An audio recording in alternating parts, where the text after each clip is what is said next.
this session and to continue to work with Ranking Member Tillis to make life more affordable by lowering costs for consumers all across our country, and to ensure stability in our financial institutions that serve families, that serve our small businesses and communities in Georgia and around the country.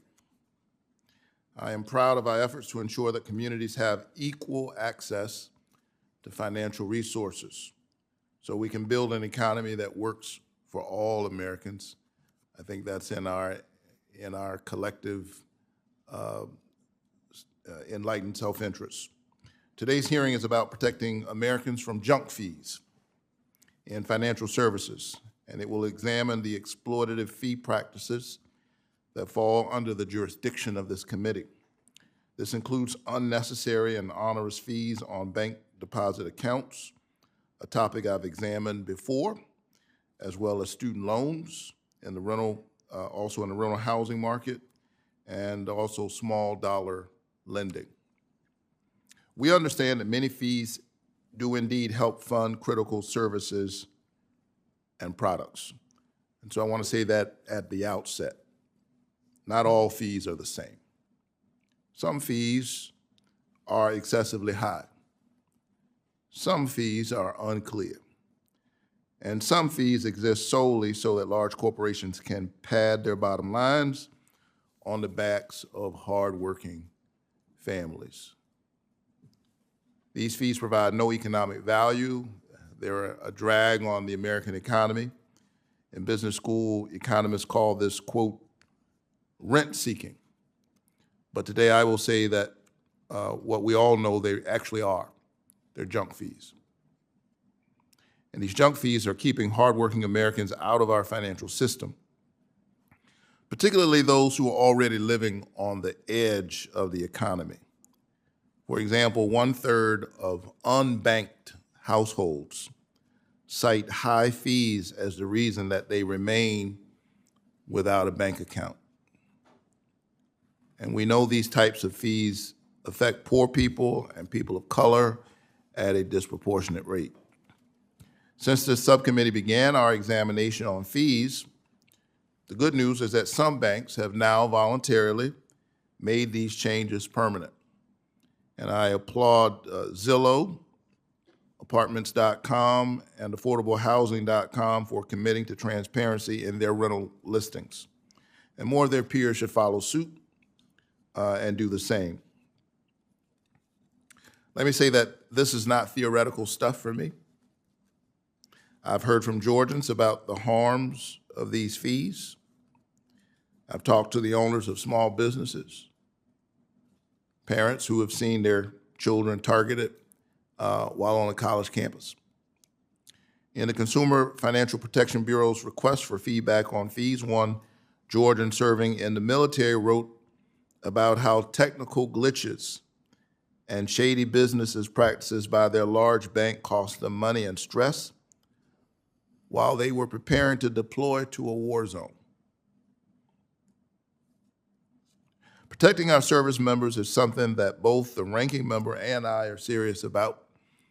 And I'm glad that today on the Senate floor, we will be voting on my amendment to the NDAA to help prevent the harassment of members of the military by shady debt collectors.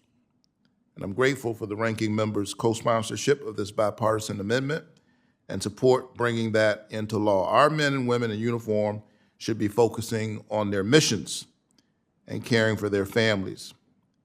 They should not be nickeled and dimed by unscrupulous corporations, and debt collectors certainly should not be able to weaponize their service in pursuit of this practice.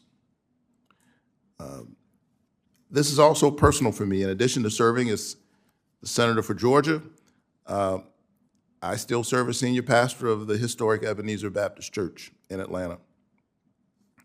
And my church counts among its members Georgians from every walk of life, and we look out for each other. As a pastor and as a senator, I see my work as grounded in serving others and my community, and I want to extend this call to all of our nation's financial institutions to do the same. Love your neighbor as yourself.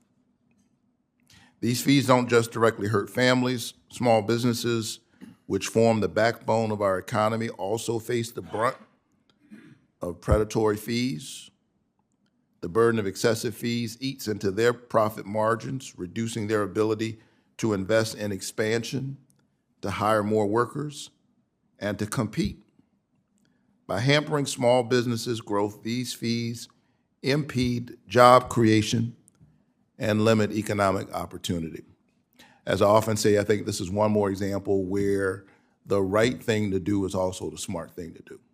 It's good not only for these individual consumers, it's the right thing to do for our economy. It's in our enlightened collective self-interest. I believe Congress and this subcommittee in particular have an important role to play in ensuring that the financial institutions that support our communities, our small businesses, and working families have the resources, the tools, and the support to continue their important work. At the same time, this is about our values. We must hold these businesses accountable when they juice their profits off the backs of hardworking Americans and ensure that they are not looking at these customers as easy targets to be taken advantage of with onerous and opaque fees. As a longtime student of Dr. King, this makes me think of words he wrote in his very last book, 1968 or 1967, Where We Go From Here, Chaos or Community. Dr. King said that the profit motive, when it is the sole basis of an economic system, encourages a cutthroat competition and selfish ambition that inspire men to be more I-centered than thou-centered. And so I'm focused on growing the middle class by lowering costs for Georgians and saving them money. And like all of my hearings, this hearing is about helping people, helping ordinary people, helping communities, helping small businesses to thrive by making life more affordable and creating jobs in the process. As American families, small businesses, and communities recover, we must ensure that they have the resources they need not only to survive, but to thrive.